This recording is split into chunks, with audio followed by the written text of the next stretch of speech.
অসমীয়া cinema এখন চাবলৈ গৈ যদি দেখো যে চিনেমা হলৰ বাহিৰত লম্বা লাইন, ভিতৰত হাউচফুল আৰু মানুহ আহিছে হিলদল ভাঙি চিনেমা চাবলৈ, এইখন চিনেমাৰ কথা কবলৈ ওলাইছো ৰুদ্ৰ মই তৃতীয় সপ্তাহত চাইছো আৰু তৃতীয় সপ্তাহতো এনেকুৱা অৱস্থা, মানে ইমান মানুহে চাইছে, এইটো খুব ভাল লগা কথা। মানে চিনেমা কি হওক নহওক সেইটো পিছৰ কথা, কিন্তু মানুহে এনেকে চাবলৈ আহিছে, এইটো এটা মানে উৎসাহ আছে যে সেয়া দেখি বিৰাট মানে মোৰ ফূৰ্তি লাগিছে। দ্বিতীয়তে আমি চিনেমাখনৰ কথা যদি কবলৈ যাওঁ, সেয়া হৈছে যে চিনেমাখন ৰূপক গগৈৰ নিৰ্দেশনা কৰিছে আৰু অভিনয়ত আছে ৰবি শৰ্মা, আদিল হুছেইন, নন্দিনী কাশ্যপ, অৰ্চিতা আগৰৱাল আৰু জয় কাশ্যপ, হিমাংশু গগৈ ইত্যাদিও আছে। তো এই আটাইখিনি অভিনেতা অভিনেত্ৰীৰ এক্টিং মোটামুটি খুবেই ভাল। যিসকলে যি ৰোল পাইছে তেওঁলোকে খুব ধুনীয়াকে কৰিছে নিজৰ নিজৰ চৰিত্ৰ।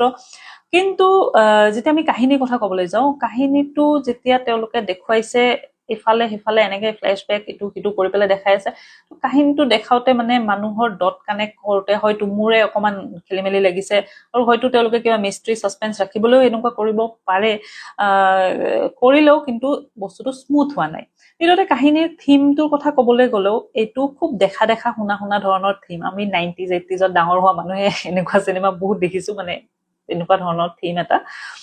তাৰ ওপৰত তথাপি কিন্তু নতুনত্ব নাই বুলি কলেও নতুনত্ব আছে কিছু কিছু ক্ষেত্ৰত, যেনেকে তেওঁলোকে হায়দৰাবাদৰ চিকিউৰিটি গাৰ্ডৰ কথা দেখাইছে, অসমীয়া চিকিউৰিটি গাৰ্ডৰ কথা দেখাইছে, মানে অলপ জাতীয়তাবাদৰ হেৰিও আছে আৰু তাৰকা তো তেনেকুৱা কথাবিলাক অফকোৰ্চ ভাল পায় মানুহে। দ্বিতীয়তে অলপ ৰাজনৈতিক কথা কিছুমান আছে, সেইটো মানে বৰ বেছি মানে ট্ৰান্সপাৰেণ্ট, বৰ বেছি মানে খোলাখুলিকে একো ইমান কোৱা নাই সেই বিষয়ে।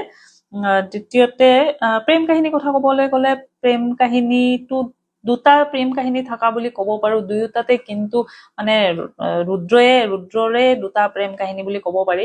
আৰু প্ৰথমটোত বাৰু ৰুদ্ৰ একেবাৰে পেচিভ আছিলে, দ্বিতীয়টোতে তেওঁৰ ফালৰ পৰা তেনেকুৱা একো নাছিলে।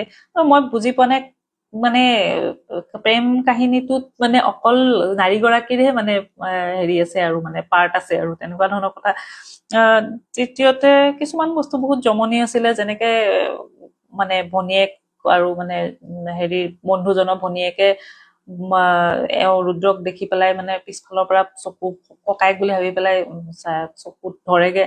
এইটো জমনি নহয় জানো? মানে নিজৰ ককায়েকক চিনি নাপায় নেকি পিছফালৰ পৰা? এনেকুৱা ধৰণৰ কিছুমান মানে ক্লিচে কথা আছে। বাকী ৰাইজে হয়তো ভালেই পাইছে, কাৰণ এন্টাৰটেইনিং হয়, একচন আছে, গান আছে, ঠিক তেনেকে মোটামুটি চাব পৰা হৈছে, এবাৰ চাই দিব পাৰি।